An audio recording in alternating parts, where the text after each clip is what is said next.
नमस्कार दोस्तों, मैं एक बहुत ज़रूरी और एक अहम मुद्दा पर मैं बात कर रहा हूँ। आप सभी आदमी को पता होगा कि अभी जो चुनाव चल रही है, ये चुनाव में ऐसे ऐसे माहौल बनाया जा रहा है, ऐसे ऐसे क्रिएट किया जा रहा है, लोगों के मानो कि गुमराह करने की फिराक में लगा हुआ है।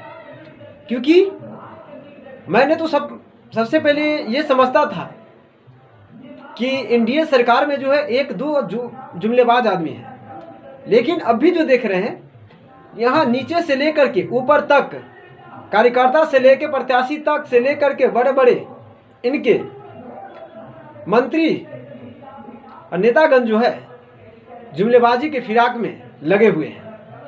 क्योंकि इनको पता है कि इनके जनता के बीच जाने का, इन्हें जनता को जो सम्मान की बात है, जो इनके रोजगार की बात है, इनकी महंगाई की बात है, किसान की दुर्दशा की बात है, गरीब मजदूरों की बात है, इनको कहने के लिए कुछ नहीं है।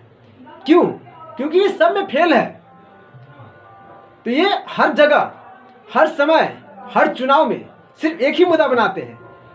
कभी किसी ने कहा कि मोदी जी की मां की गाली दे दिया, किसी ने कहा मोदी जी को गाली दे दिया, मोदी जी ने कहा ऐसे हुआ, मेरे मां को गाली दिया, मुझे बहुत दुख हुआ।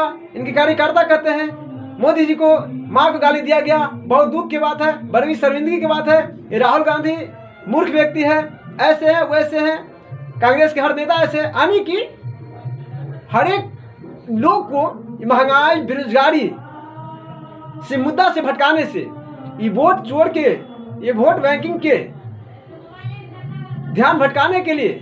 क्योंकि इनकी मीडिया में जो है, जो कहा जाता है कि संविधान के सबसे चौथा स्तंभ है मीडिया, लेकिन आज भारत की मीडिया की ऐसी दुर्दशा हो गई है कि किसी भी मीडिया के पास इतना हैसियत नहीं है, ताकत नहीं है कि किसी प्रधानमंत्री से या किसी इनके नेता से या किसी भी मंत्री से ये सवाल पूछे कि हमारे देश में जो युवा रोजगार के लिए, कभी पीएचडी के लिए, कभी स्टेट के लिए, कभी बीएड के लिए, कभी शिक्षक बनने के लिए रोड पे पिटाई खा रहे हैं, टीचर को साथ दुर्व्यवहार किया जा रहा है, कभी रेलवे में भर्ती होने वाले बच्चों के लिए, कभी एसएससी के लिए, कभी बैंकिंग के लिए, यानी आए दिन कहीं न कहीं ये लोग के साथ अत्याचार हो रहा है। मानो इस देश के ये युवा नहीं है, ये आतंकवाद है।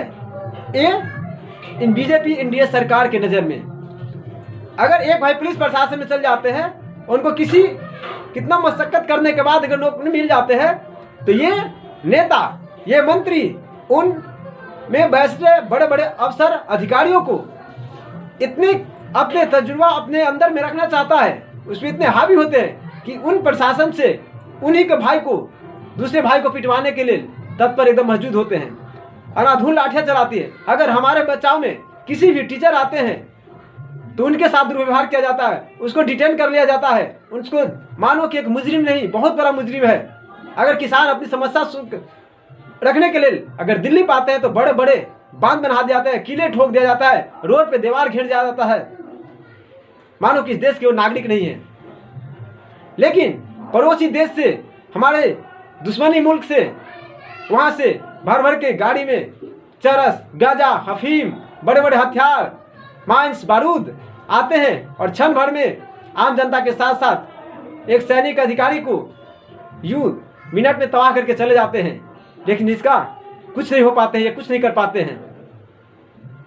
कहीं ना कहीं ये सरकार फेल नजर आ रही है और ये अपनी हर मुद्दा को एक ऐसे मुद्दा बनाना चाहता है, हर चुनाव में, हर स्टेट में। कभी कांग्रेस ने ये किया, कांग्रेस ने किया। मैंने किसी पार्टी या विशेष की बात नहीं कर रहा हूं, मैं बात कर रहा हूं आज की जो परिभाषा है जो इंडिया सरकार की, जो यहाँ की नेताओं की, जिनकी सरकार की, मैं उस पर चर्चा करना चाहता हूं, उस पर बात करने आया हूं। क्योंकि इसके पास वो सब नहीं है कि किसी भी स्टूडेंट के पास जाकर के, उन भीड़ में जाकर के ये कहे कि मैंने तेरे लिए खड़ा हूं, चलो मैं तुम्हारा अधिकार दिला कर रहूंगा। ये इसके पास कहने का साहस नहीं है। आज वोट चोरों की, वोट बैंकिंग का जब इनके पास, लोगों के पास सबूत पहुंच रहे हैं, इसको विपक्ष खंगाल रहे हैं, तब इससे मुद्दा भटकाने के लिए, ध्यान भटकाने के लिए लोगों की बीच ऐसे मनगढ़ंत किया जा रहा है जिसे इन लोगों की शर्म आनी चाहिए। ये इन्होंने, इन बीजेपी के नेताओं ने, इंडिया सरकार के उन बड़े से बड़े मंत्रियों ने जब कांग्रेस के 50 लाख के जर्सी गाय जब उसकी माँ के साथ, उसकी बहन के साथ जब दुर्व्यवहार किया गया, अभद्र भाषा, अभद्र टिप्पणी की गई, इनकी कार्यकर्ताओं ने खुले मुंह से किसी विपक्ष को, नेता को गाली दिया गया, तो ये बहुत बड़ा शर्मनाक है। उस दिन कहाँ थे आप बहरे हो गए थे क्या? आप अंधे हो गए थे क्या? आप सुन नहीं रहे थे क्या? आपके मीडिया क्या कर रही थी? तो मैं बिहार के नहीं, पूरे भारतवर्ष की जनता से मैं अपील करता हूं कि आप इस चीज से मत भटकिए। आप एक ऐसे प्रतिनिधि को चुनिए, ऐसे सरकार बनाइए जो आपका हित की बात करे, आपकी सोच पर खरा उतरे। जो आज भटक रहे हैं, आज दर दर के ठोकरे खा रही है, ये आपको भटकना ना पड़े। आप अपने लिए ना सही, कम से कम अपने बच्चों के लिए, अपने परिवार के लिए, अपने क्षेत्र के लिए एक ऐसे प्रतिनिधि को चुनिए जिससे आपका विकास हो सके, आपका साथ दे।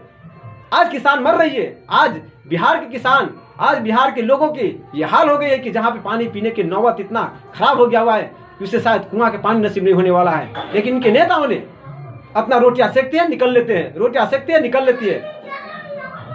आज इन्होंने 20 साल से लगातार सरकार में है, लेकिन इनके लिए किसी भी सरकार के पास कोई योजनाएं नहीं है, सफल योजना नहीं है।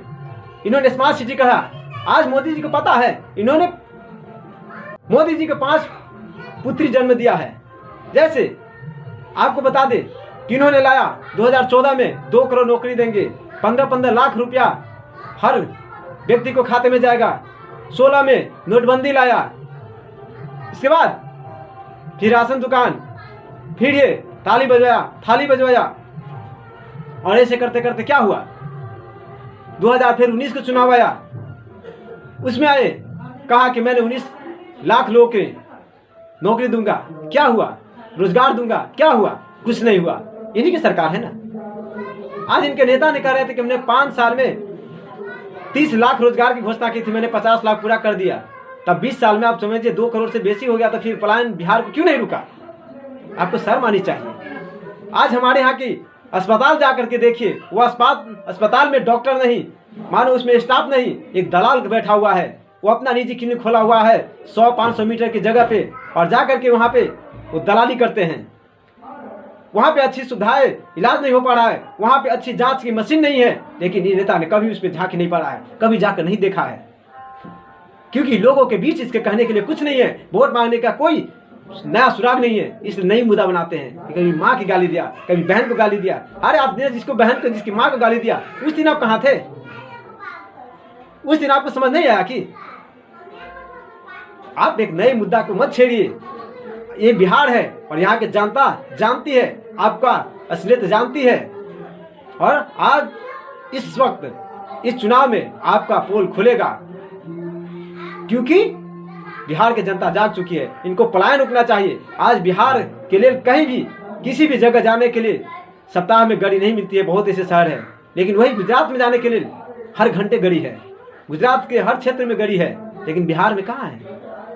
आज मोदी जी आते हैं और कहते हैं कि बिहार के भाइयों के लिए मैंने अमृत भारत और वो वंदे भारत जैसे ट्रेनें के शुरुआत कर दी, ताकि यहाँ के लोग जाकर के वहाँ रोजगार करें। ये शर्म की बात है।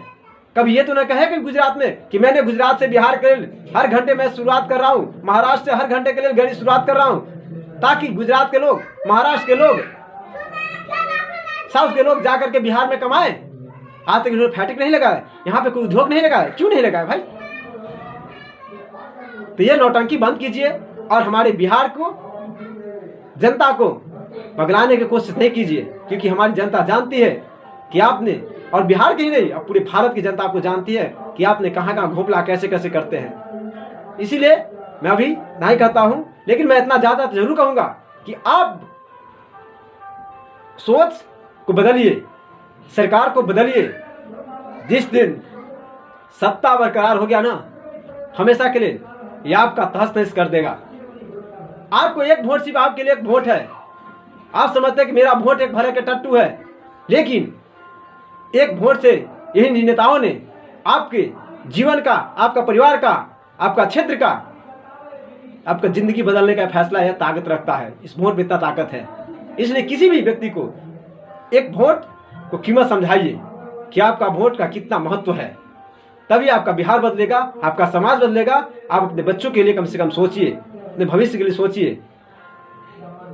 और जब ये जीएसटी जैसे बिल लाते हैं तो उसमें 9 रंग के फायदे गिनाते हैं। जब इनको जब स्थिति खराब हो रही है तो 9 रंग के कामयाब गिना रही है। कहाँ थे भाई आप? लोग कितने दिन को ठगने के बाद आज महंगाई चरम सीमा पे है। यहाँ पे स्टूडेंट, किसान की फसल जल रही है, आज नदी सूखी पड़ी हुई है। लेकिन क्या है बिहार में जो 24 घंटे भी जो कह रहा है कि लाइट है, कहाँ लाइट है भाई 24 घंटे? किसान की दुर्दशा हो गया है। यहाँ पे 100 रुपया में बोर्डिंग से लोग पटा रहा है। कितना पटाएगा? कहाँ से लाएगा किसान भाई? अब सरकारी सुविधा नहीं करवा पाए। इसलिए बिहार की जनता से हाथ जोड़कर निवेदन करूंगा कि आप अपने बच्चे के लिए, अपने समाज के लिए, अपने क्षेत्र के लिए एक अच्छे प्रतिनिधि को आप चुनिए और जागिए, सोइए मत, इनके बातों पे मत डालिए। जय हिंद, जय भारत।